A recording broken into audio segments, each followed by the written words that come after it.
জীবনের প্রথম ট্রফিটা এবার জিতেই ফেললেন এবি ডিভিলিয়ার্স। সেই 2015 বিশ্বকাপের সেমিফাইনালে হেরে এবিডির কান্না ভেজা চোখেই স্পষ্ট ছিল একটা আন্তর্জাতিক ট্রফি জিততে কি পরিমাণ উদগ্রীব ছিলেন আধুনিক ক্রিকেটের এই কিংবদন্তি। 2021 সালে ক্রিকেট ছাড়ার পর এবার ওয়ার্ল্ড চ্যাম্পিয়নশিপ অফ লেজেন্ডসের শিরোপা হাতে উঠল দক্ষিণ আফ্রিকান অধিনায়ক এবিডির হাতে। সাথে জিতলেন টুর্নামেন্ট সেরার পুরস্কারটাও। দর্শকের আক্ষেপটাও আরেকটু বাড়িয়েই দিলেন। মাত্র 37 বছরেই ক্রিকেটটা না ছেড়ে আর কটা দিন হয়তো খেলা চালিয়েই যেতে পারতেন। বছর চারেক আগে সব ধরনের ক্রিকেট থেকে হুট করেই অবসরে চলে যান মিস্টার 360 ডিগ্রি খ্যাত এবি ডিভিলিয়ার্স। মাত্র 37 বছর বয়সে ক্রিকেট থেকে এভাবে নিজেকে সরিয়ে নিয়ে যাওয়াটা মেনে নিতে পারেননি তার ভক্তরা। এবিকে তাই 22 গজে আবারও সেই আনঅর্থোডক্স শটগুলো খেলতে দেখার স্বাদটা তাই পূরণ হবে না বলেই ধরে নিয়েছিলেন সবাই। কিন্তু অবসরের 4 বছর পর এবিডি যেন হাজির হলেন চমকের প্যাকেজ নিয়ে।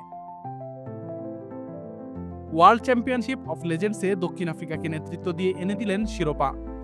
তার চেয়েও বড় ব্যাপার হলো পুরো টুর্নামেন্ট জুড়ে এবি ছিলেন তার নিজের সেই চিরচেনা বিধ্বংসী রূপে। টুর্নামেন্টে তিনটা সেঞ্চুরি সহ 431 রান করেছেন সাবেক ওয়ার্ল্ড নাম্বার 1। ইংল্যান্ড আর অস্ট্রেলিয়ার বিপক্ষে 42 আর 39 বলের বিধ্বংসী 2 শতকের পর ফাইনালের মঞ্চে পাকিস্তানের বিপক্ষেও শতক হাঁকান এই ব্যাটার। ফাইনালে পাকিস্তান লেজেন্ডসের দেয়া 197 রানের লক্ষ্যে খেলতে নেমে ওপেনিংয়ে নামা এবি খেলেন 60 বলে 120 রানের ইনিংস। তাতেই অনেকটা জয় নিশ্চিত হয় প্রোটিয়া লেজেন্ডসের। জেপি ডুমিনির মারা ছক্কায় শিরোপা নিশ্চিত হবার পরই আবেগে ভাসেন দর্শকের ভালোবাসার এবি। শিরোপা জয়ের আনন্দে চোখ থেকে অশ্রুও ঝরে এই কিংবদন্তির।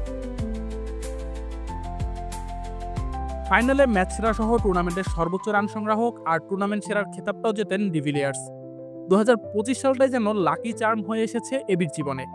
এবির আইপিএল দল, যার সাথে তার আত্মার সম্পর্ক, সেই রয়্যাল চ্যালেঞ্জার্স ব্যাঙ্গালোর 18 বছর অপেক্ষার পর এবছরই শিরোপা জেতে।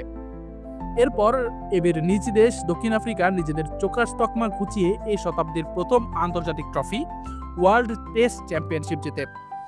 আর সবশেষে এবি নিজে দেশকে এনে দিলেন আরও একটি শিরোপা। 2025 সালকে আব্রাহাম বেঞ্জামিন ডিভিলিয়ার্স মনে রাখতেই চাইবেন। আশিকুর রহমান শান্ত, ডি স্পোর্টস।